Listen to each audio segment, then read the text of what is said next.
What's up, everybody? Welcome back to the channel. I'm really happy that everybody enjoyed the last video we featured on Suzanne Lyle. And like I said, I made the video to kind of spread awareness, not to celebrate the crimes or the sick world of the perpetrators. But all that stuff, of course, is interesting and it goes along with it. So if you guys do want me to maybe do a weekly or monthly kind of scary series, true crime type thing, just let me know in the comments. I really appreciate everybody's feedback, and I think the whole missing persons thing is something that we should all be thinking about, something we should all be researching, just so that we can kind of help one another and help ourselves and help our communities. You guys should definitely get on your local police or FBI websites and just kind of research who's out there that hasn't been found, as well as you can also research, you know, people that are on the run from the law or potential dangerous people that you could encounter. You just never know who you might see out and about. You know, you could always offer some help to somebody or help further an investigation in terms of, you know, reporting suspicious behavior or reporting somebody that you witnessed. So that whole, you know, sort of universe has just kind of taken an interest within me for some reason. And the Suzanne Lyle case in particular just interests me a lot for a lot of different reasons. But today we're going to be talking about how to approach difficult literature. Stuff like Leo Tolstoy, War and Peace. Stuff like Christopher Marlowe and Shakespeare. Stuff like Thomas Wolfe, or whatever difficult literature, you know, you're trying to sort of immerse yourself in. I do have some tips for you, some stuff that I think will help. I think the first thing when you're, you know, getting into advanced literature or just reading in general is step number one is you really want to take your time, slow down. You know, really do slow, deep reading, rereading too. You know, there's always sort of the goal to get through a book as fast as you can, or, you know, look at your stack of books and say to yourself, oh, I finished all those books. But it's really good just to really, really slow down. And that doesn't mean that you have to read, you know, super slow, but it does mean you have to be a conscious, reactive reader. I definitely suggest making annotations. There's a lot of different types of annotations that one can make. You know, you can do the, you know, the written annotations with a highlighter or a pen, as you see here, but you can also supplement those with sticky notes to sort of generalize the overall theme or the big idea so that you can kind of flick through your books and refer back to them. War and Peace, for example, look how much we've accomplished in this one. I'll just kind of open it here so you guys can see it. So we're way over halfway through War and Peace. I didn't think I'd ever get through halfway of War and Peace, but now we're slowly getting towards the way over the halfway point. And reading and absorbing deep literature is not a quick journey. It's not something that should be, you know, like a checklist or a challenge. It should be a really you know, not a slow process necessarily, but should be a very conscious process. And you should be trying to absorb as much as you can, not just say to everybody that you finished a big book. So I definitely recommend slow reading. Benjamin McVoy talks quite a bit about this, really slow, deep reading. And once you finish something, I definitely suggest rereading it, either relatively shortly after you finished it or sometime after. Something like War and Peace, this would be difficult to really do a rereading of unless we kind of picked it right back up after we finished it. So that is an option, but I think once I'm done with War and Peace, I probably will take a few months off and maybe re-explore it in another 6 months or a year. Same thing with the Thomas Wolfe novels. Thomas Wolfe, I think, would definitely benefit from some extensive rereads, but similar to Tolstoy, his novels are just so, you know, gigantic.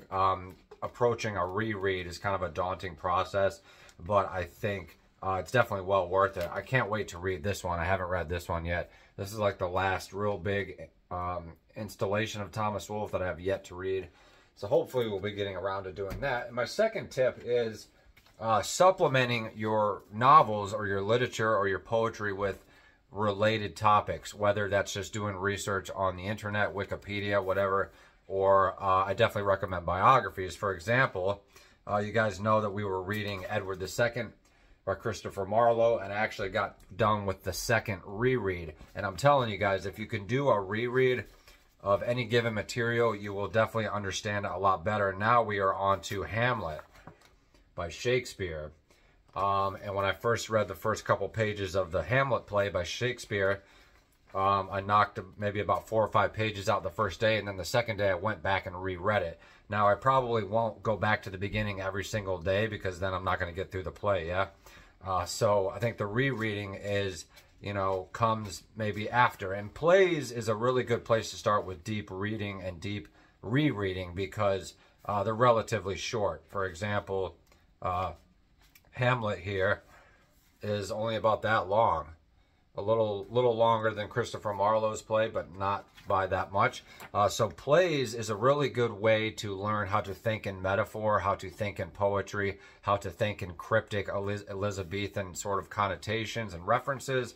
And if you can apply those strategies to really see through the hidden, you know, agendas or read between the lines of your favorite authors, you can apply those techniques to something a little more tangible or approachable like a novel.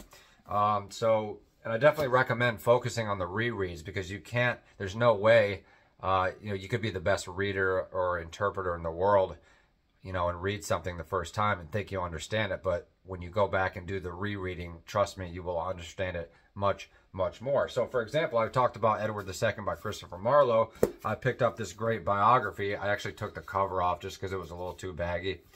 But as you can see here, Edward II by Hutchinson. It's a Barnes & Noble's classic. And this is sort of my, just another rabbit hole I'm going down to further understand the life and sort of emotions and agendas of Edward II, Elizabethan history, you know, ancient English history, you know, medieval history, Renaissance history. So that's something you can do as well. Maybe you're reading whoever, maybe it's Dostoevsky or Ernest Hemingway or Thomas Wolfe, and you really like what they're doing. You really like their writing. You like their themes. You like the aspects of their life. Why not get a biography and supplement that?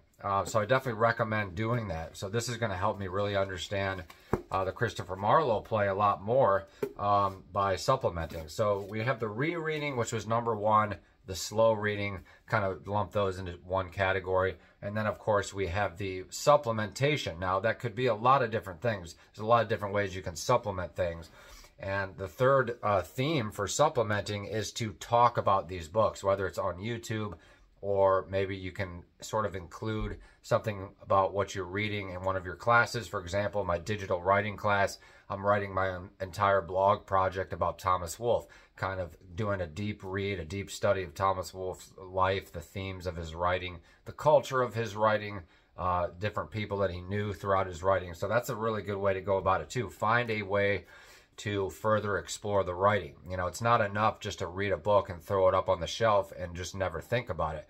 You know, that's kind of what I used to do. I mean, I did a lot of deep reading and sometimes some rereading, but I never really annotated much when I was younger, and I never really thought to revisit a book or really, you know, extradite the themes and the emotions and the concepts and the topics within a book. And this is how you enrich your life and enrich your personality, by doing deep reading. And it's so sad that a lot of younger people from the younger generation just are not doing that much reading. They're too busy on their phones and stuff like that. So we want to encourage people to read like I've been doing. Also, something else that will be very humbling is to share your reading, share your books with people, not only talking about them, but recommending books to people. I've got my brother Charles now reading Charles Bukowski, as well as some other things, Edgar Allan Poe. I've got my dad reading, you know, the Stephen King bio, as well as the Khalil Gibran book, The Broken Wings. So that's a good way to, you know, study what you've learned through your own reading, is absorbing the reactions and the feelings that your loved ones or your friends and family have gotten from those books as well.